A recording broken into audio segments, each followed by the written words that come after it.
I'm very grateful to be with you again for our continuing study out of 1 Samuel, and especially today because we come to not only one of the most famous stories in 1 Samuel, but probably one of the most famous stories in the Bible. It's the story of David the giant killer, David and Goliath. Goliath was a member of the Philistine tribe. The Philistines lived on the plateau area right by the sea of the Mediterranean Sea.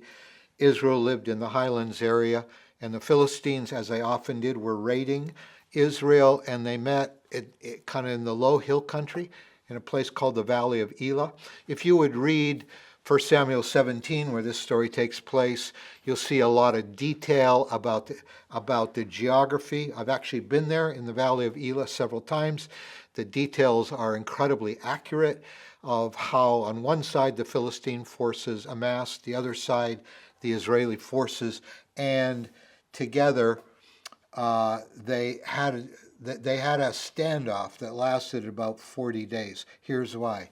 Then Goliath, a Philistine champion from Gath, that's one of the 5 main cities in the Philistine area, came out of the Philistine ranks to face the forces of Israel. So on one side of the valley you have the Philistines and Goliath comes out. On the other side you have the Israelite army. He was over 9 feet tall, so he was the giant. That's tall. I've met some people who've been almost 7 feet tall, but never 9 feet tall. He wore a bronze helmet, and his bronze coat of mail weighed 125 pounds. So that's a big guy if just the protective armor weighed 125 pounds. The shaft of his spear was as thick and heavy as a weaver's beam. So picture a weaver's beam from ancient weaving processes. It was a huge beam, and it was tipped with an iron spearhead that weighed 15 pounds. I mean, just the tip of the spear weighed 15 pounds. This was one massive guy. He was an intimidating giant. And for 40 days, he decried the people of Israel. He said, send me out a champion to take me on. If I win, you lose. If your champion takes me down, you win. This was the defiant stance the Philistines took. And for 40 days, he would come forward every morning and every evening, so twice a day, he'd take a stand. You could imagine after 40 days the morale crisis that Israel faced. I mean, this was just wearing them down. Sometimes in the spiritual battles we're a part of, that's the enemy's tactic. My mom, who loved Jesus, served Jesus all her life, she would used to say, if the devil can't tear you down, he'll wear you down. And this is where the Philistine strategy started, sending out this huge giant of a man, morning and night, day after day, just intimidating and wearing down the resolve of Israel. Well, there's 2 ways to understand this story. And the first, I've already sort of started, is to understand this story applicationally. Because we're all facing things that intimidate us and wear us down. And so we will look at it applicationally. What did David do that might be instructive for us in facing our giants in our lives, the things that intimidate us, the spiritual warfare we're a part of, the problems sometimes we face in our lives? That's taking the story of David and Goliath in an applicational way to understand it. The other way to understand it is incarnationally, and we'll come to that one. And incarnationally is my favorite part of this because it points to Jesus. First of all, applicationally.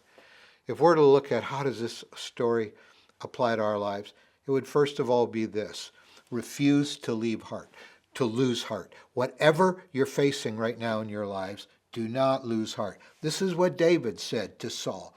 David, the shepherd boy, to Saul the king, let no one lose heart on account of this Philistine.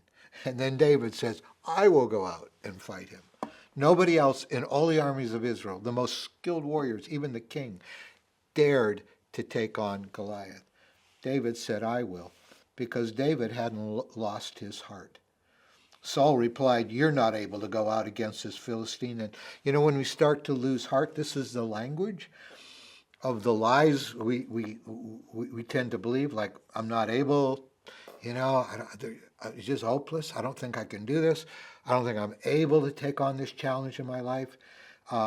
You're only a young man. You're only, come on, who do you think you are? You can't do this. And he's been a warrior from his youth. So you don't have experience. This is more than you can handle. You've never faced an obstacle like this before in your life. All of this language makes you lose heart. And David refused to lose heart. And I would just encourage you, there are some issues you may need to face in your life that feel overwhelming, but don't lose heart. I mean, at some point, somebody has to put their foot down and say, no, this has to end. Someone has to do something. And I'm not going to lose heart in the battle. Don't let the devil lie to you. Don't let him fill you with the kind of fear that makes you despair. But rather, keep heart and decide we're going to do something here. And that's the second thing we learn applicationally from David. The second thing is this, that he ran toward the roar. He ran towards the roar. I'm going to explain that metaphor in a minute, but let's just see what happens. As the Philistine moved closer to attack him, David ran. Did David run away? No. He ran quickly toward the battle line to meet him. This is so instructive. He ran toward the giant. And that's counterintuitive. When you're faced with something that puts fear in you, that feels overwhelming, intimidating, like there's no way I can do this, you've lost your heart, your resolve's been worn down, it's counterintuitive to run towards the giant instead of running away for protection. We call this running towards the roar. It's a metaphor taken out of Africa and the lions and other parts of our world where there are predator lions. Usually it's the female lions who do the hunting. And I've actually seen this happening live in Africa on safaris. What they'll go to a water pond area where a gazelle and wildebeest are there to bathe, to drink. And so the male lion will stand over here on the other side of this water hole, and the male lion will roar. He'll just roar, and he'll flare his mane. He'll stand up as tall as he can, and you've heard a lion roar probably. There's that guttural, that earth-shaking roar that just puts terror in you. He roars. And so what is the instinct of the gazelle and the wildebeest on the other side of the watering hole? They're going to run away the opposite direction. What they don't know is that the male is less dangerous than the females, and the females are spotted here. And they're going to run right into an ambush, and the females are going to take them down. What would have saved their lives is for them to run towards the roar. And many of them, with just one male lion, could have easily escaped if they had done what was counterintuitive. Some of us need to face the issues. Some of us, we've been dealing with some things long enough. We can't keep losing heart here. We got to decide. We got to decide not to lose heart, not to believe the lies, and then run towards the roar. Let's not put off dealing with issues in our lives any longer. Let's stop blaming everybody else for it. Let's stop all the ways in which we just keep avoiding the hard conversations or avoiding the decisions we need to make about the choices that are getting us in trouble all the time, and put our foot down and say no more. In fact, we're actually going to run towards the thing that intimidates us and say, in Jesus' name, we're going to take this on. And that's the next thing that, of course, that David did. He relied on the name of the Lord. David said to the Philistine, you come against me with sword, spear, javelin, all these things of the natural order. But I come against you in the name of the Lord Almighty, the God of the armies of Israel, whom you have defied. And sometimes we have to take the addictions, we have to take the problems that need us finally deciding to intervene and do something about. We need to come and say, you've defied what God's purpose is in my life long enough. And I am going to take a step and I'm going to trust in the name of the Lord. You may have to do something, but it's God who becomes your deliverer here. You rely on the name of the Lord. He said, that's a pretty big spear you have, Goliath. That's a pretty big javelin you've got. That's a pretty big sword you've got. But I'm coming to you with something more powerful. Listen, greater is he that's in us than he that's in the world. Whatever giant you're facing in your life, Jesus is greater. And actually, that brings me to the incarnational application and approach to this story.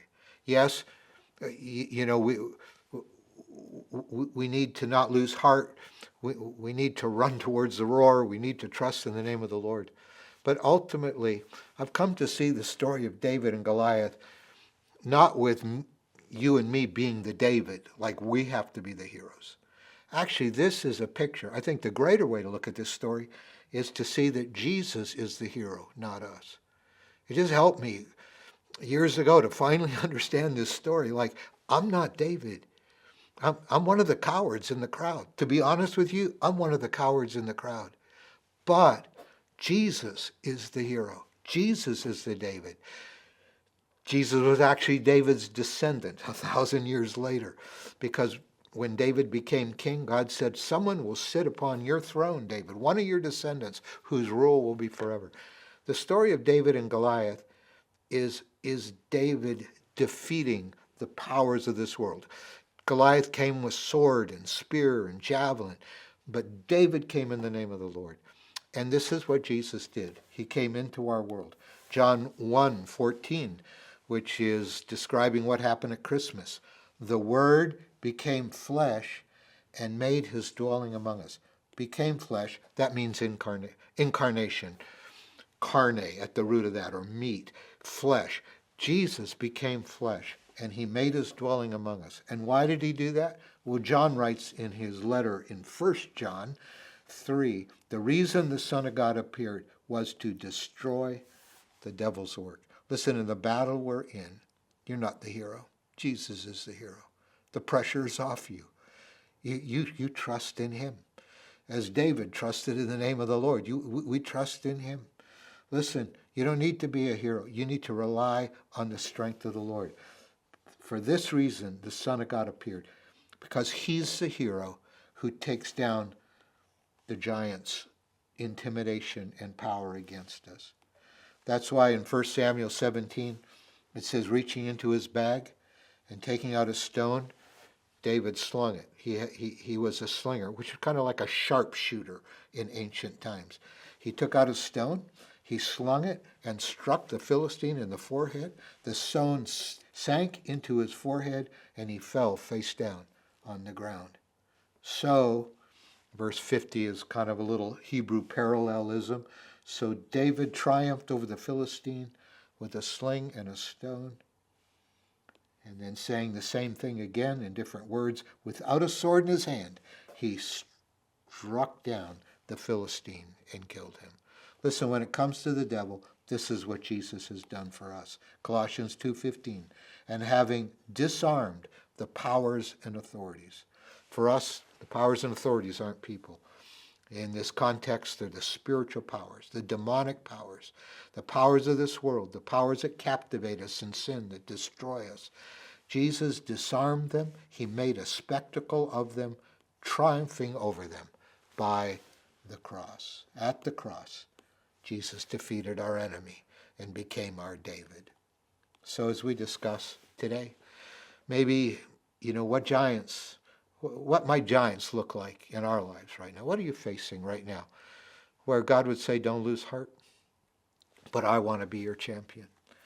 And what are ways in which maybe we do need to run towards the roar instead of just running away from our trials? And what does it look like to trust in Jesus' victory? May God bless you as we embody this incredible story and make it ours with Jesus at the center of it.